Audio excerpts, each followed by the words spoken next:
Hi Starting Out Solitary, I'm your regular Tuesday hostess Pandora, and this week on the channel we are talking about whether we use natural or synthetic items in our practice. So this is an interesting topic, and when I first heard that this was the topic for this week I thought, oh yeah, you know, I use a lot of natural items in my practice, but then the more I thought about it, the more I realised that there are actually a lot of synthetic items that I do use as well. So I will talk about that in this video, and I also want to just warn you that in this video I may touch on some topics surrounding the health and environmental implications of whether we use natural or synthetic items in our practice. So while I will make every effort to keep the video fun and lighthearted and upbeat and positive, I do urge you to keep yourself safe if these are subjects that alarm you or trigger you in any way. So if you need to turn off the video, I won't be offended. I do think it's important to reflect on whether we're being responsible and sustainable and everything like that for the environment, because we live here, it's sacred to us, it's our everything, and it provides us with everything, and we do need to look after it. However, we do also need to look after ourselves, so if you are not in the space to consider those issues, then by all means look after yourself first, because you're kind of important as well.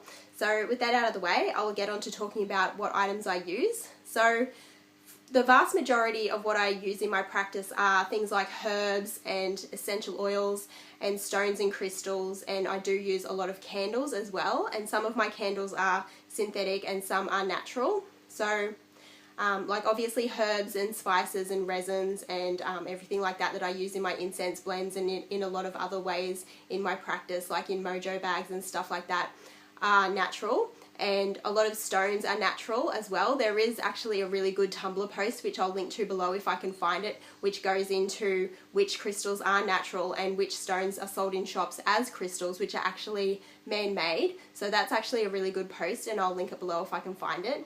But I do also use some stick incense. So they vary in how natural they are. This one is your Devil's Garden vampire blood, and this one is quite natural and organic, so it's made with natural and organic ingredients. But then there's things like this RC brand Dragon's Blood. I'm not sure how natural this one is. It smells really nice, but it doesn't smell exactly the same as real Dragon's Blood. And there's your Lotus in the Kamini brand, I think this one is. And I think there's a high chance that this one contains synthetic fragrances. And then there's also this one that I got from the dollar store, your Black Magic, which again I think there's a very high chance that this contains synthetics. So if I was using those in my practice, I would either be burning them just for the smell, or I would be sort of, you could still use them magically, and that's totally a personal choice. But for me it'd be more for the smell than anything. So yeah, and I have moved away from using fragrance oils, and I now only use essential oils in my practice. And the reason for that is that I prefer them. I have them on hand anyway because I use them for traditional aromatherapy benefits, such as in the diffuser and in the bath and in massage and that kind of thing. So there's something that I have on hand anyway. I do realise that they are expensive, and some people prefer to use fragrance oils because that's what they have on hand, and if that's what's available to you, then by all means that's fine. It's a personal choice again, as I said. So for my candles, I do still use some taper candles that are made of paraffin wax, and they're coloured, so I'll obviously use them for their colour correspondences in magic. I have also turned to using a lot of beeswax candles. So this is a beeswax tea light, and these are absolutely beautiful. They smell divine. They're so nice. They burn for a long time, and I'll just put them in a little glass container like so. And the downside to beeswax candles is that they are a lot more expensive. Those little tea lights go for about $1 each. I can get them cheaper if I buy them in bulk, but for the most part they are quite expensive. And then there's also soy wax, and the soy wax itself is natural, but I think the colour and the majority of the time the fragrances are not. And here's another one that I got from Dusk. And this is a sandalwood and geranium fragrance, and again I'm pretty sure that it is an artificial fragrance as well, and it's a soy wax blend, so I think there's some soy wax in it as well as synthetic waxes and things like that. Another way that I use synthetics in my practice is when I'm making my magical tools. So this is a wand that I've made, and it's made of wood and a crystal at the tip, and there's a satin synthetic ribbon there that I've used, and I've also used a glue that's synthetic to keep the crystal at the tip, and the clay that I have used is a 2-part self-hardening resin clay, so your epoxy resins, and they are synthetic. If you did want to make magical tools with all natural ingredients, by all means you could do so. You'd just have to use natural threads and ribbons and whatever you wanted to use, and you could by all means use a self-hardening natural clay. You couldn't use anything that needed to be fired because for obvious reasons you'd burn your wood and you'd probably damage your crystal as well. You'd have to research types of glue that would be suitable to use that are natural, and yeah, there would be ways around it, but I have used synthetics in making this tool and I still love it. It works fine for me. So yeah, and also my jewellery. A lot of my jewellery is made with you know, your semi-precious crystals and gemstones and your metals and things like that, but sometimes they will use like your beading wire. Like this is one of my sets of prayer beads, and she's used some beading wire just at the tip here to keep this part sturdy, and so that would be a wire that's coated in plastic, and then you've got like your semi-precious gemstones and your Rudraksha beads and things like that.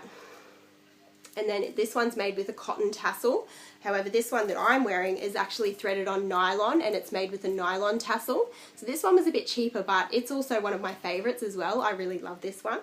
And sometimes they are made with an ahimsa silk, which is silk that comes from a silkworm that they haven't harmed the silkworm to get the silk. So that's why it's a cruelty-free silk.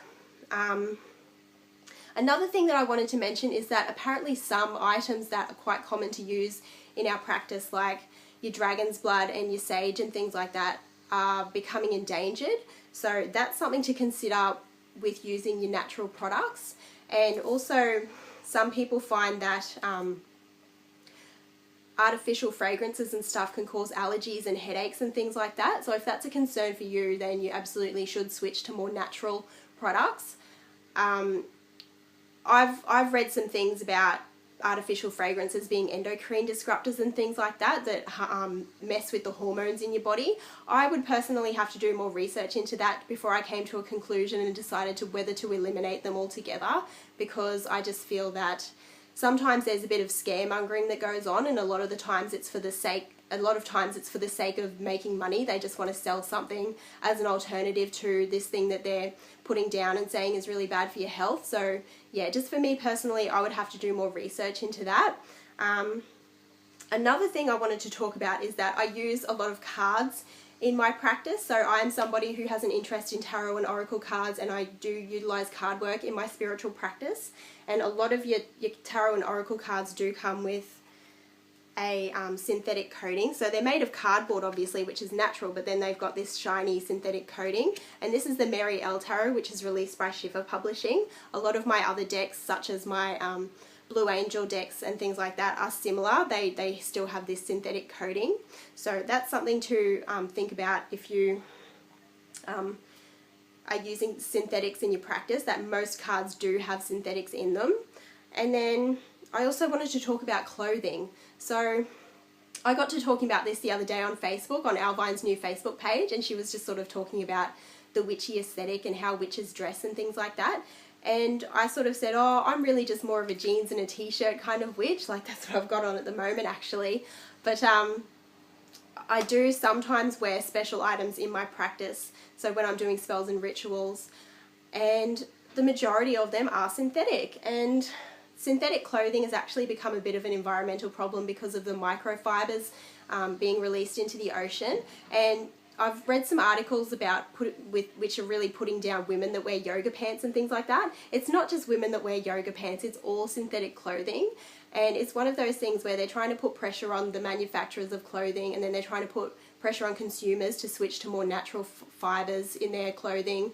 And they're also trying to put pressure on washing machine manufacturers to put a filter in to keep the synthetics out of the ocean, because it's actually a worse problem than micro beads. Like a while ago I stopped using products that contained micro beads in them, like face scrubs and toothpastes and things like that, and they're actually finding that actually microfibers are more of a problem in the ocean than those micro beads were.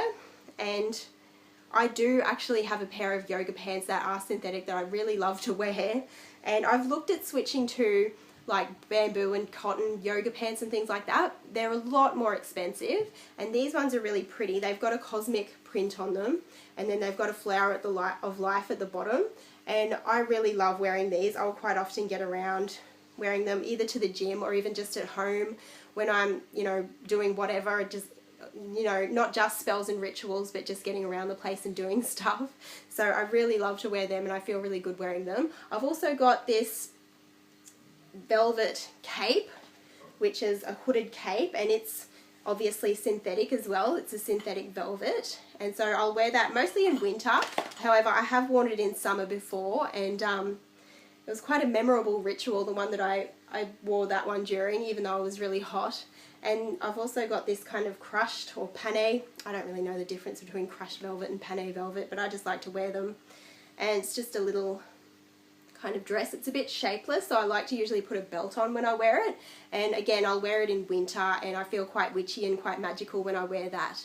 So yeah, that's about all that I wanted to talk about in this video. I hope that you enjoyed it. And I'll see you next time here on Starting Out Solitary. Bye!